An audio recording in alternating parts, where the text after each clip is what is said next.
it was certainly different, and I never really reflected on it until I became a bit older. Because when you're younger, I mean, it's your world, right? You don't really Mm-hmm. have anything else to compare it to. And my family kind of moved around quite a bit. So I never spent a ton of time at other people's houses. I didn't have a lot to compare my benchmark to. So it was Mm-hmm. interesting. And now that I've got older, I've met a few more people. I sort of established a friendship group. I realized, like, oh, this wasn't normal. This isn't really how it goes.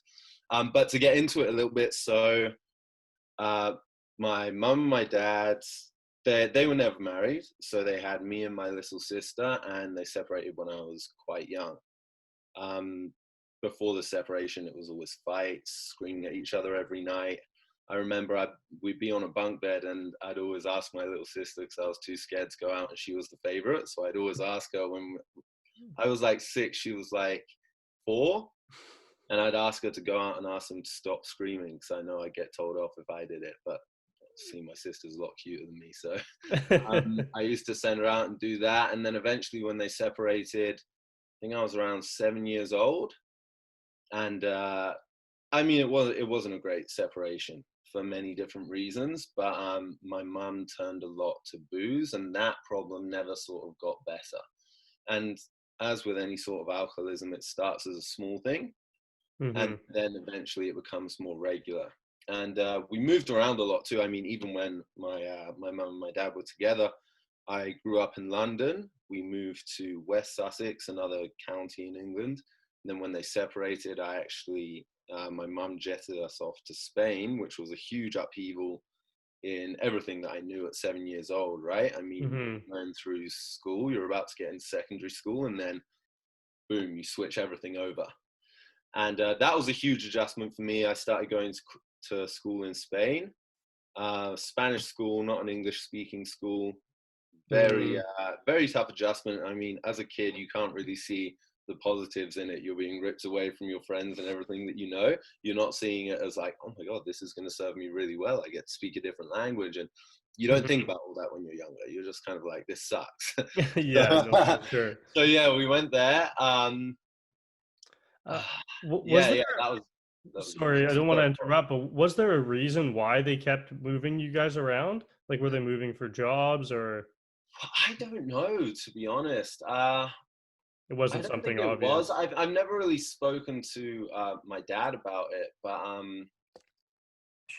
I guess. I mean, I don't know why he'd move out of London. London's fairly central, a central city, and that's where a lot of the job opportunities are. Similar to any place, right? Hmm. You'll see as you like sort of fan out from Vancouver or fan out from Toronto, the population gets less and less. There's a lot more opportunities at those hubs, and Hmm. although England's a fraction of the size, London would be the place to be.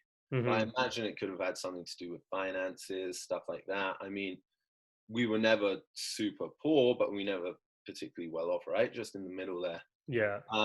But yeah, honestly, I'm not sure. My mum was always a free spirit, and my dad was too, to be honest. Okay. So they kind of just went where the wind took them, Let's try and some new we were shit. along for the ride. Yeah, that's it. We were along for the ride. Hmm. Um, but yeah, Spain was definitely an adjustment for me. There was a lot of I mean, it's in your formative years, right? And if you're a foreigner in your formative years, I was quite a chubby kid too.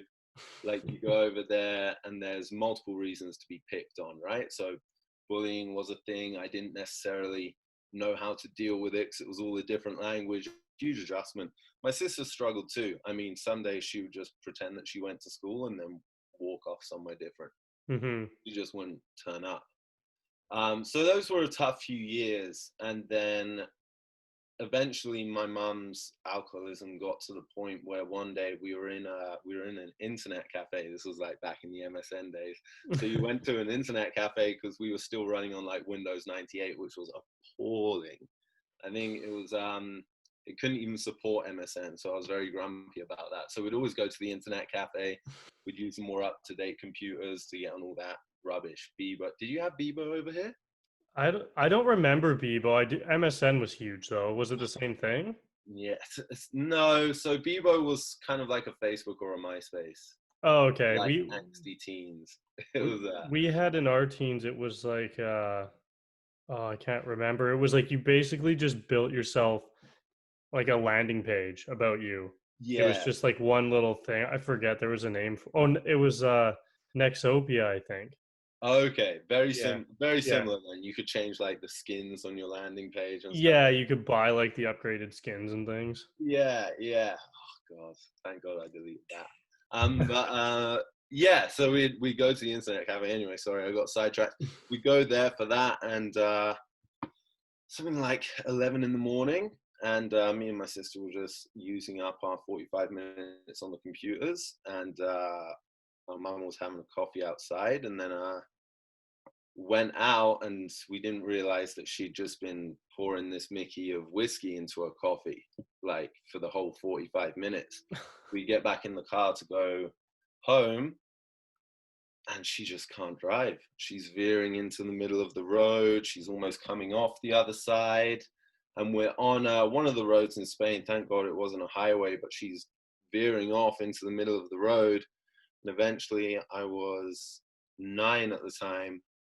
Yeah, I was 9 or 10, and I had to grab the steering wheel and just veer the car off the road. My sister was in the back, Hmm.